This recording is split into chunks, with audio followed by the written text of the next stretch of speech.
Ciudad de México, 1942. El mundo ardía en una guerra lejana, pero el horror más íntimo y escalofriante se gestaba en una tranquila casa de la colonia Tacuba.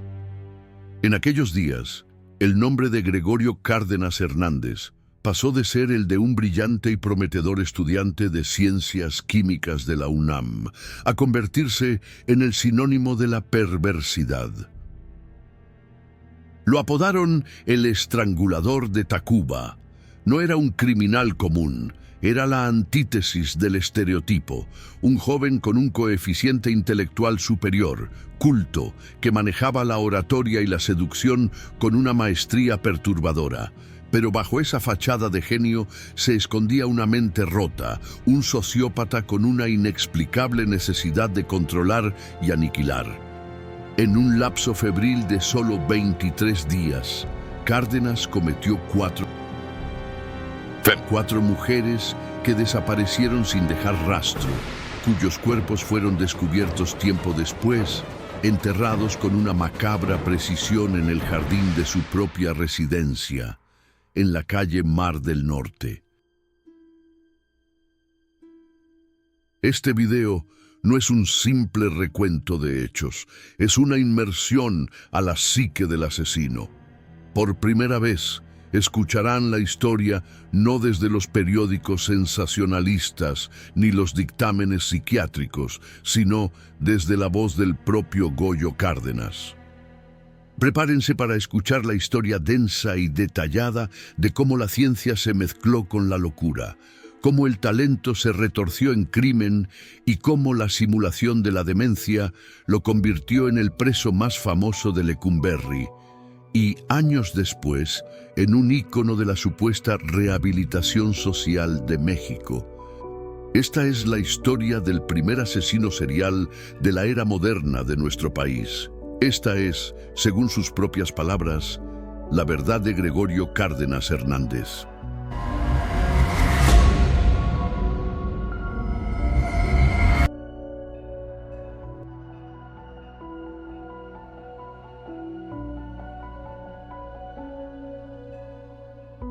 Mi historia no comenzó en la calle ni en la penumbra de un coche, sino en el caldo de cultivo de mi propia biología. Si se busca la raíz del estrangulador de Tacuba, deben mirar más allá de la moral y encontrar la anomalía en el córtex. Nací en 1915, en una humildad que mi intelecto pronto superaría, pero la fatalidad me alcanzó a los 6 años, no con un castigo divino, sino con una infección. Aquel padecimiento febril no me mató, pero incendió y carbonizó los centros de mi cerebro, responsables de la conexión afectiva. Los médicos de la época y los forenses posteriores hablaron del síndrome hipófiso hipotalámico postencefálico. Era un nombre técnico para una verdad simple.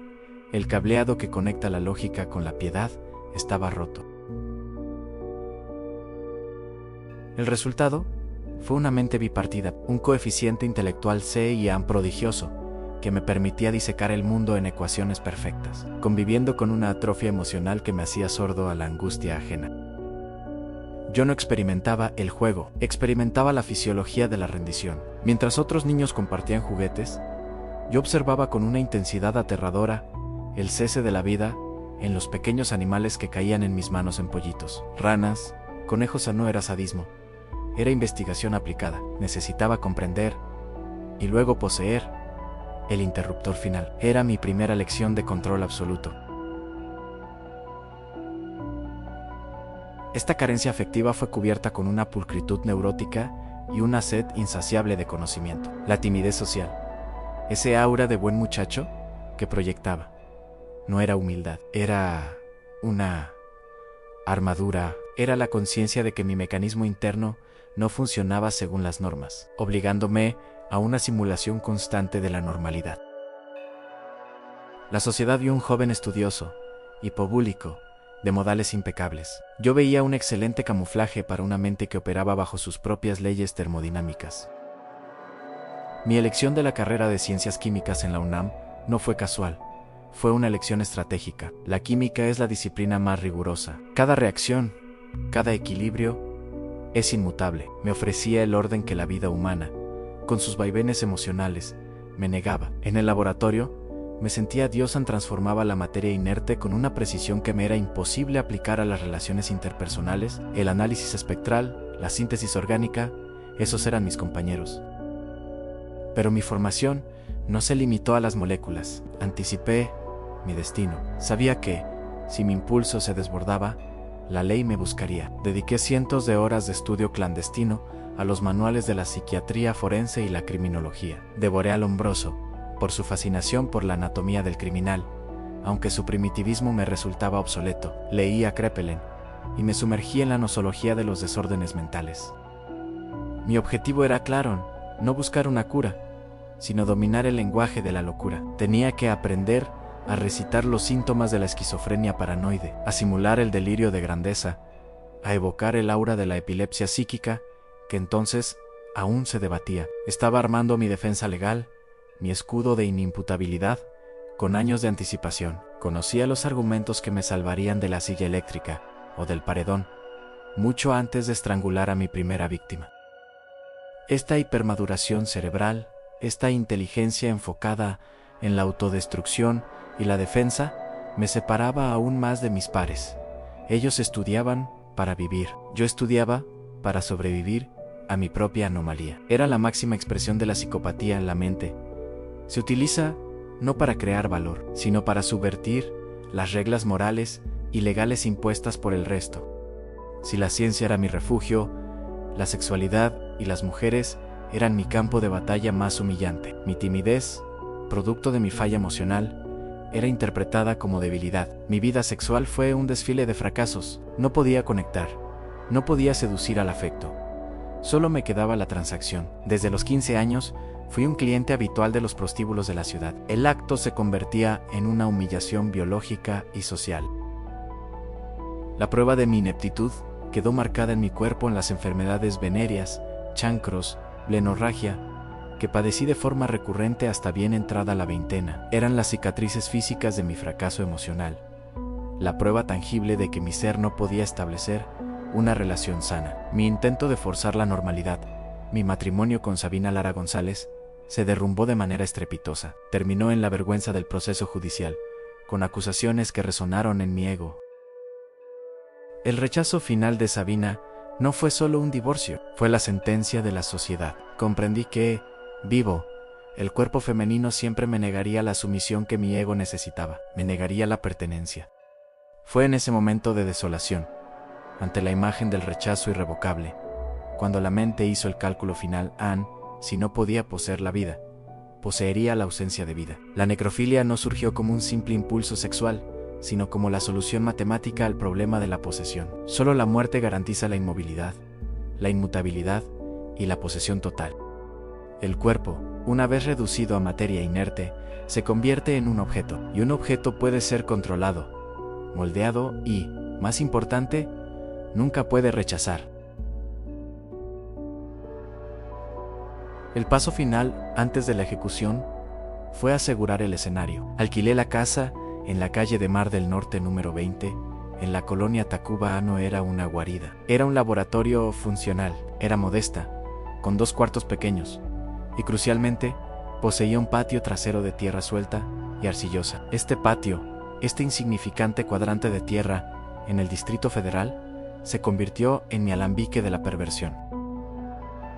Estaba lo suficientemente lejos del flujo constante de vecinos, lo suficientemente oscuro. Era el punto ideal para la experimentación. Me instalé con mis libros, mis notas de química y mi plan perfectamente trazado. El estudiante brillante y tranquilo, con su maleta de libros, listo para su trabajo de campo más infame. Había superado la barrera del arrepentimiento, había superado la barrera del miedo. Lo único que quedaba era la implementación del método. El fracaso emocional había engendrado al químico asesino. Y a partir de ese momento, la vida de Gregorio Cárdenas se convirtió en una demostración práctica de una tesis en la mente. Cuando se libera de la carga de la conciencia, puede construir su propia realidad, por más monstruosa que sea.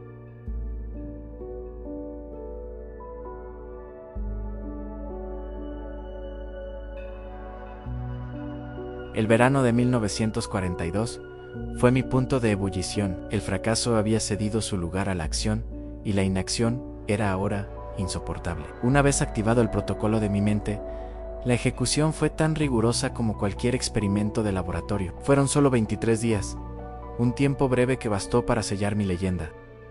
Mi victimología fue precisa. Necesitaba mujeres que el sistema no notara de inmediato. La vida galante, la prostitución, me ofrecía ese anonimato. Eran cuerpos que la sociedad ya había desestimado. Berta, la primera, de 16 años. La recogí con la calma de quien va al mercado. La llevé a mi cuarto, el cual ya no era un dormitorio, sino la cámara de sacrificio. El diálogo inicial, la seducción intelectual, era parte del ritual para asegurar su complacencia inicial. Tras el acto sexual, la repulsión, la prueba de mi ineptitud, era fresca, y solo el estrangulamiento rápido y íntimo podía silenciar la voz del rechazo en mi cabeza. El cordón, un lazo que anula la vida de forma silenciosa, se convirtió en mi herramienta favorita.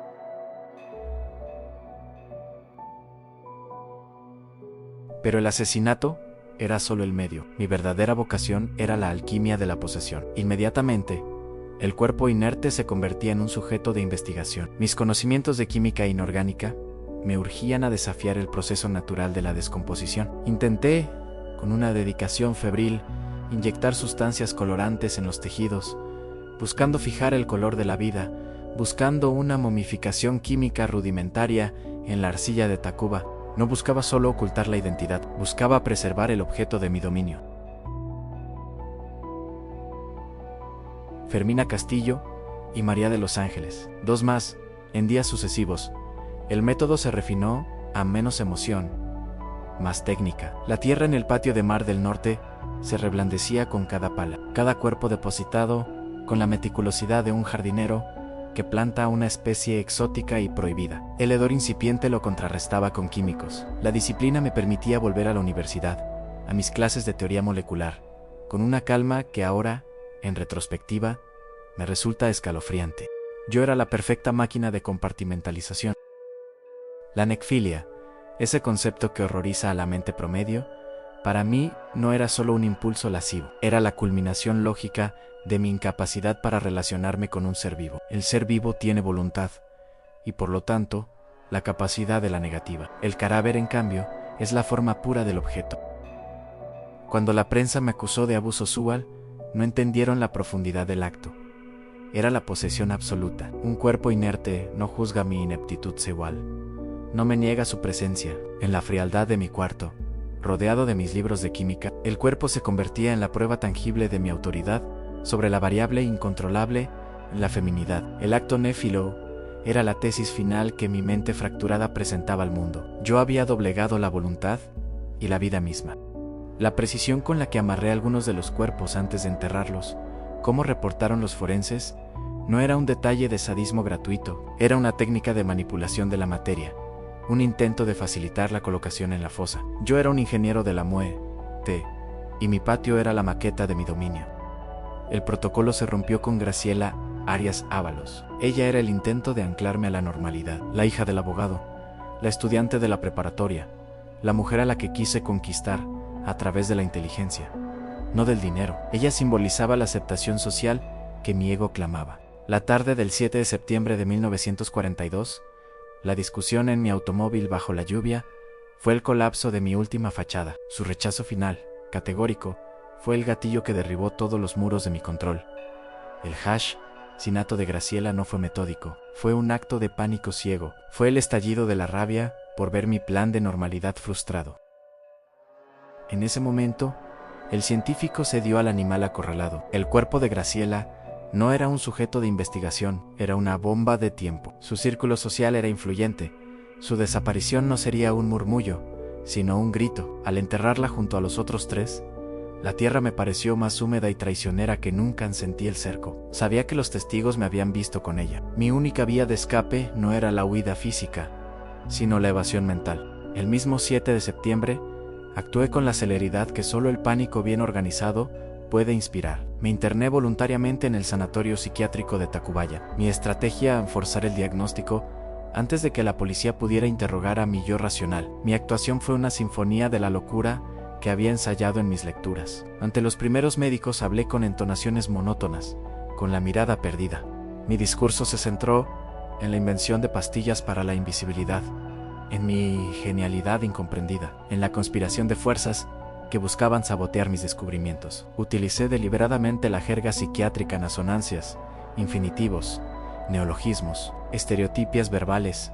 Parece que, como si, todo para crear la ilusión de un pensamiento disociado. Mi alto Sellan me permitió mantener una coherencia interna en mi delirio que confundió a los especialistas menos experimentados. Estaban tratando con un paciente que conocía sus propios manuales de diagnóstico.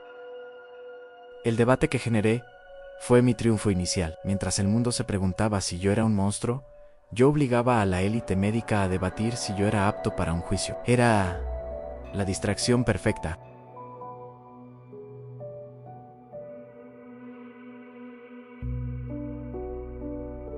El descubrimiento de los 4 cuerpos en Mar del Norte el 30 de septiembre hizo que la farsa se convirtiera en un drama nacional. Fui trasladado del sanatorio a la custodia policial, pero mi condición de enfermo ya estaba sembrada. Mi juicio se convirtió en un duelo de titanes psiquiátricos. Por un lado, el célebre Dr. Alfonso Quirós Cuarón, el criminólogo más respetado del país. Él, junto con otros, sostenía mi plena imputabilidad. Argumentaba que mi intelecto era la prueba de que no había lesión ni incapacidad. Me veía como un psicópata con conocimiento pleno de la ilicitud de mis actos. Él me vio como el manipulador que era. Por el otro, el doctor Gonzalo R. Lafora, neurólogo español exiliado, de prestigio internacional. Él fue mi salvación científica. Basó su diagnóstico en mi supuesta epilepsia psíquica o larvada, un concepto entonces en boga, pero ya controvertido. Argumentó que mi encefalitis había creado un síndrome hipófiso-hipotalámico que me hacía un delincuente perverso de muy alta peligrosidad, pero legalmente inimputable. Su informe pedía mi ingreso a la penitenciaría, no como castigo, sino como medida de seguridad. La batalla fue cruenta, pública y llena de acusaciones. Pero la tesis de Lafora, que apelaba a la piedad científica y a la complejidad neurológica, ganó. El sistema prefirió creer en el diagnóstico complejo que en la simple y aterradora verdad de mi maldad racional. Fui declarado inimputable y sentenciado, no a la horca, sino a la reclusión en un manicomio. Había esquivado la guillotina. El acto segundo terminaba con mi victoria legal. El monstruo había sido etiquetado como un enfermo, y mi siguiente teatro sería el gran manicomio del sistema penitenciario en Lecumberri.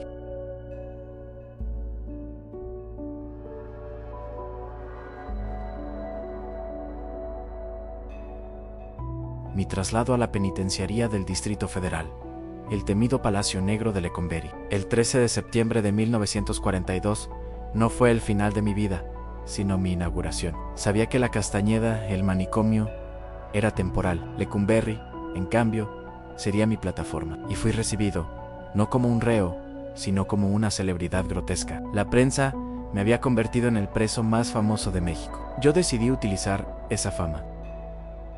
La cárcel, ese espacio de degradación para la mayoría, se convirtió en mi monasterio intelectual. El monstruo debía morir, para que naciera el erudito arrepentido. Mi estrategia era una disciplina monacal que asombró a guardias e internos. Mientras otros se consumían en la desesperación, yo me dedicaba a la acumulación de conocimiento.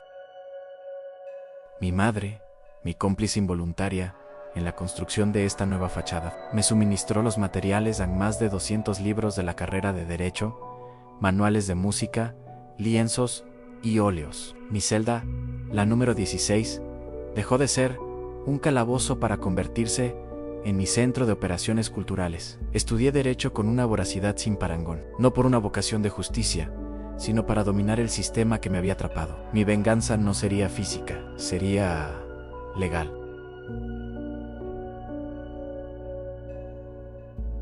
Mi metamorfosis se hizo tangible al convertirme en el abogado de los reos. Puse mi mente prodigiosa al servicio de mis compañeros, no por altruismo, sino por acumulación de capital social. Gané prestigio, favores y la lealtad de la población penal. Me hice indispensable para la propia administración de la cárcel. Mi carisma, ese poder de simulación que me había servido para mentir a los psiquiatras, ahora me servía para manipular a jueces y autoridades. La faceta artística era igualmente vital para mi narrativa de redención. Mis pinturas y murales se contabilizaron más de 70 obras, incluyendo un mural en el penal, mi habilidad para tocar el órgano. Todo se exponía como prueba de mi sublimación. La sociedad, tan hambrienta de historias de arrepentimiento, veía en mis cuadros no la mente perturbada, sino el genio atormentado que había encontrado la paz en el arte. Yo era la prueba de que el peor de los males podía ser domesticado por la cultura. El instrumento más poderoso de mi rehabilitación fue la literatura. Escribí mis Memorias de un loco, una obra maestra de la propaganda personal. En esas páginas, yo no era el estrangulador, era la víctima de una enfermedad neurológica que, a través de la disciplina y el estudio, había hallado el camino de vuelta. Mi narrativa era la de la responsabilidad individual y la superación. Fui mi propio publicista, vendiendo revistas que relataban mi curación y mis crímenes desde una perspectiva de aprendizaje. La culminación de mi fachada de normalidad llegó con mi vida personal. Me casé estando preso fundé una familia. Estos no fueron actos de amor, fueron pruebas vivientes de mi aptitud para la reinserción. La sociedad necesitaba ver que el monstruo podía ser padre, esposo y profesional. Era la última ficha que jugué en el gran tablero de la opinión pública.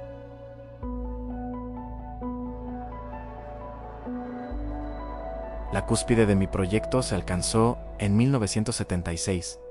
El gobierno de Luis Echeverría Álvarez, que promovía una imagen progresista de la readaptación social, necesitaba un milagro, necesitaba un símbolo irrefutable, y yo, Gregorio Cárdenas, el hombre que el país había odiado, era la pieza perfecta.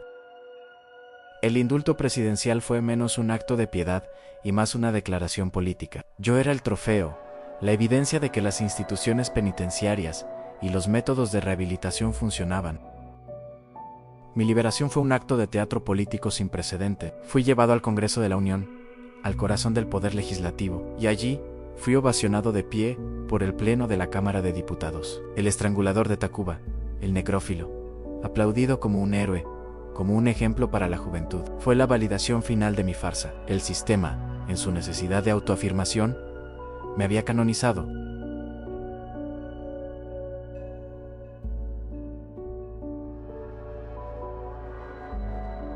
Salí de prisión para convertirme en un exitoso abogado. Me gradué formalmente de la UNAM en 1982.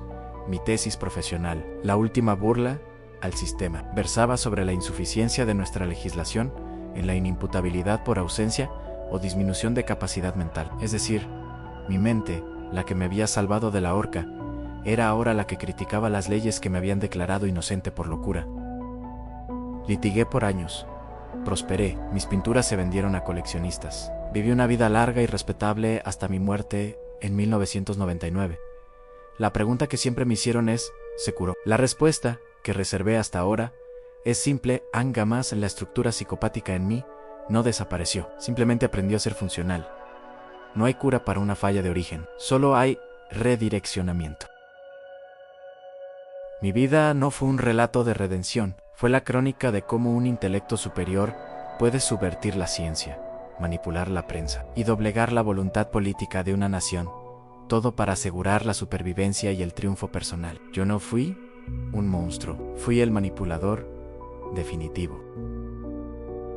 Y al ser aplaudido en el Congreso, probé que el mayor engaño es la fe que la sociedad pone en su propia capacidad de redención. Yo gané, y esa, señoras y señores, es la densa y perturbadora verdad de mi victoria.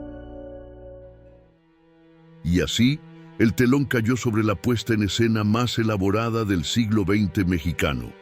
Gregorio Cárdenas Hernández, el hombre que la prensa llamó el estrangulador de Tacuba y la psiquiatría etiquetó como inimputable, salió de Lecumberri en 1976, no por la gracia de la ley, sino por el cálculo de la política. Su vida en libertad fue la consagración de la farsa. Se convirtió en un ciudadano modelo, un abogado activo que litigó ante los mismos tribunales que lo habían condenado. Se graduó de la UNAM y su tesis sobre la insuficiencia de la ley en casos de inimputabilidad es un monumento al cinismo. El criminal dictando cátedra sobre las debilidades del sistema que él mismo explotó. Sus pinturas se vendían bien. Su relato de redención era un éxito editorial.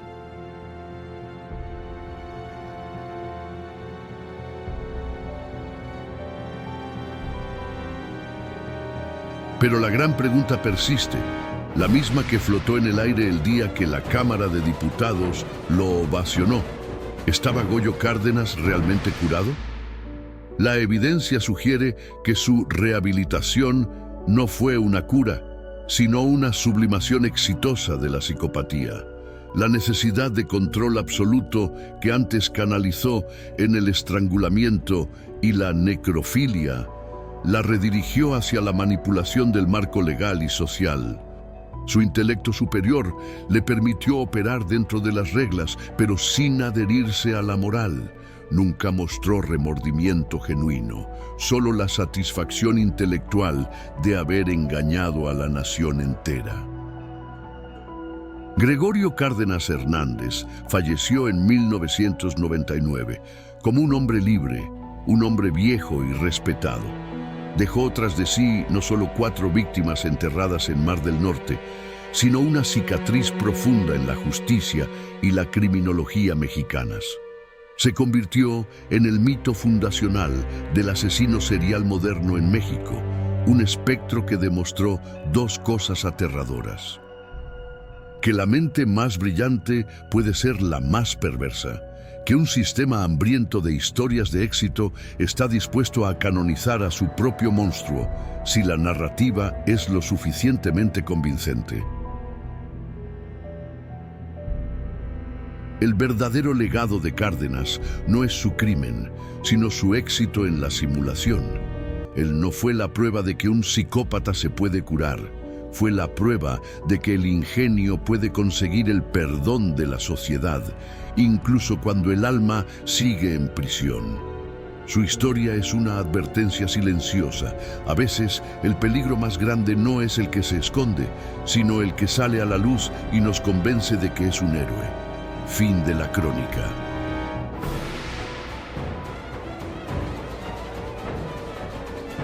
Si la densa y perturbadora verdad de Gregorio Cárdenas ha mantenido su atención a lo largo de esta crónica, hay una forma crucial en la que pueden apoyar nuestro trabajo de investigación y narración. No dejen que esta historia de manipulación y genio caiga en el olvido. Dale me gusta a este video. Cada pulgar arriba nos ayuda a llegar a más personas interesadas en las profundidades más oscuras de la mente humana. Y para seguir explorando con nosotros los casos más complejos y fascinantes de la historia criminal, asegúrense de suscribirse al canal y, muy importante, activen la campanita de notificaciones para que YouTube les avise cada vez que desenterremos una nueva historia. Gracias por acompañarnos hasta el final de esta exhaustiva inmersión en la mente de El Estrangulador de Tacuba. Nos vemos en el próximo video.